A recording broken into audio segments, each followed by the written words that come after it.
Bab 3, yang salah adalah yang pertama mengeluh. Di area Villa Pegunungan Orlando, pada pukul 10 pagi berikutnya. Itu adalah perayaan ulang tahun ke-80 ibu pemimpin tua Camdens. Perjamuan ulang tahun akan diadakan di hotel terbaik di Orlando. Sebelum perayaan, Nyonya tua Camden telah meminta semua orang untuk berkumpul di villa tempat dia tinggal. Selamat ulang tahun nenek, Bu. Semoga panjang umur dan hidup sampai usia 200 tahun. Ada sekelompok besar orang di villa, dan mereka semua adalah anak dan cucu Nyonya Camden tua. Nyonya Camden tua memiliki dua putra, yang tertua adalah Herman Camden dan yang lebih muda adalah Benedict Camden, yang juga ayah Hailey. Herman memiliki seorang putra bernama Drew dan seorang putri bernama Elle, keduanya seumuran dengan Hailey. Nyonya Camden tua memegang kekuasaan untuk membuat keputusan untuk bisnis keluarga dan memiliki keputusan akhir atas aset, yang bernilai lebih dari 100 juta dolar. Karena itu, Herman dan Benedict berusaha sebaik mungkin untuk menyenangkan Nyonya tua Camden dan memasukkan buku-bukunya yang bagus, sehingga mereka akan menerima bagian warisan yang lebih besar. Nyonya Camden tua duduk di tengah ruang tamu di kursi mahoni senilai ratusan ribu dolar, memegang seekor anjing pudel dan melihat hadiah yang dia terima dari anak dan cucunya. Dia mengangguk senang ketika dia mendengarkan ucapan selamat ulang tahun mereka. Tiba-tiba, dia melihat tumpukan kotoran yang dikeluarkan oleh anjing pudel di bawah kursi. Di mana menantu yang tidak berguna itu? Nyonya tua Camden bertanya. Bawa dia ke sini untuk membersihkan ini. Menantu laki-laki yang tidak berguna yang dimaksud oleh Nyonya Camden tua adalah Jordan. Jordan telah mengambil kotoran anjing pudel selama 3 tahun terakhir. Herman melihat ke kamar dan berkata dengan bingung, "Hah? Jordan yang tidak berguna itu sepertinya tidak ada." Petik 2. Nyonya Camden tua menjadi marah. Apa? Hari ini ulang tahunku yang ke-80. Beraninya dia tidak muncul. Hailey? Apa yang terjadi? Hailey menjawab dengan hormat, dia mungkin pergi bekerja. Petik 2. Kerja. Untuk mengantarkan bawa pulang. Hahaha, itu lucu. Elle cemberut. Direkomendasikan untukmu. Drew juga mulai mengejek, dia sangat memalukan bagi Camdens. Saya bertemu dengannya sekali ketika saya sedang mengemudi di Maserati saya, tetapi saya bahkan tidak berani memberitahu teman-teman saya bahwa dia adalah anggota keluarga kami. Mata Nyonya Camden tua terbakar saat dia berteriak, suruh dia kembali ke sini sekarang.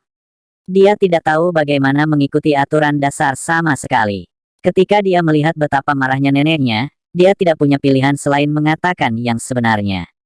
Nenek, dia tidak datang hari ini karena kita akan bercerai. Petik 2. Perceraian. Siapa yang memberi Anda izin untuk bercerai? Tidakkah kamu tahu bahwa pernikahanmu diputuskan oleh mendiang kakekmu? Nyonya tua Camden menegur. Hailey tidak berani tidak sopan dan berlutut di tempat sambil menangis. Nenek, aku tidak berani melawan keinginan kakek, tapi Jordan, dia terlalu banyak pengganggu.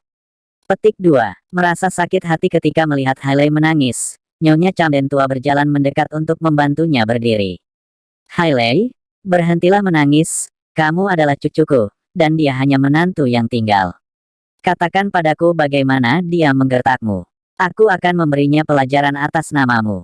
Hailey menyeka air mata yang dia paksa untuk ditumpahkan dan kemudian berkata kepada semua orang, Jordan berselingkuh dengan wanita lain. Petik 2. Apa? Tubuh Nyonya Camden tua gemetar saat mendengar tuduhan Hailey. Untungnya, Herman langsung bereaksi dan datang untuk memeluknya. Nyonya Camden tua meniup atasannya. Dia binatang buas. Selama 3 tahun terakhir, kami membiarkan dia tinggal di apartemen mewah dan memberinya mobil mewah untuk dikendarai. Dan dia bahkan tidak mengabdikan dirinya untuk Anda dan tetap setia kepada Anda. Beraninya dia terlibat dalam perselingkuhan. Hailey memilih untuk memainkan permainan menyalahkan dan menuduh Jordan berselingkuh. Dengan demikian, dia dengan mudah bisa mendapatkan kepercayaan Nyonya tua Camden. Alasannya karena Hailey tahu cara menyembunyikan warna aslinya dengan baik dan selalu bertingkah seperti gadis baik di depan keluarganya. Jika bukan karena fakta bahwa dia bertemu dengannya di hotel dan menyaksikan semuanya dengan matanya sendiri, Jordan akan terus berpikir bahwa Hailey adalah gadis yang murni dan baik, meskipun dia sedikit sombong. Orang tua Hailey, yang juga telah ditipu oleh putri mereka, memarahi Jordan dengan marah. Sebaliknya, Herman dan anak-anaknya justru bereaksi sebaliknya. Elle menyombongkan diri, Hailey, bukankah kamu dikenal sebagai kecantikan nomor 1 di Orlando? Anda memiliki sosok yang hebat dan wajah yang cantik. Mengapa Anda lebih rendah dari wanita lain? Petik 2. Elle memiliki sosok yang mengesankan.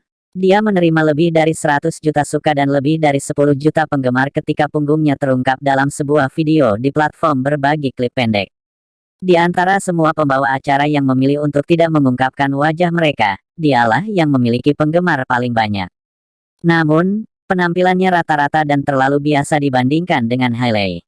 Karena itu, dia selalu memandang Hailey dengan cemburu. Drew tersenyum dan menimpali, "Hailey, jangan salahkan saya karena mengkritik Anda, tetapi Anda memiliki bagian yang harus disalahkan. Anda menolak untuk membiarkan dia berhubungan intim dengan Anda dalam 3 tahun pernikahan Anda. Bahkan jika Anda cantik, tidak ada gunanya jika dia tidak bisa memiliki Anda. Pantas saja Jordan berselingkuh, hahaha." Pada titik ini, Ibu Hailey, Sylvie, membelanya. "Drew, itu salahmu. Status Hailey lebih unggul dari Jordan. Jika dia telah menyelesaikan pernikahannya dengan hal yang sia-sia, bukankah itu akan menjadi penghinaan baginya? Itu akan merusak tubuhnya juga." Drew berpunuk dengan jijik. "Kalian hanya berpikir untuk menjaga kesuciannya agar dia bisa menikah dengan pria kaya setelah menemukan kesempatan untuk menyingkirkan Jordan, bukan?" Sylvie berkata, "Kamu, cukup, berhenti berdebat." Nyonya Camden tua berteriak. "Bahkan jika Hailey seperti itu, dia tidak punya alasan untuk berselingkuh. Untuk apa dia mengambil keluarga kita? Suruh binatang itu datang ke sini sekarang. Aku harus menghukumnya."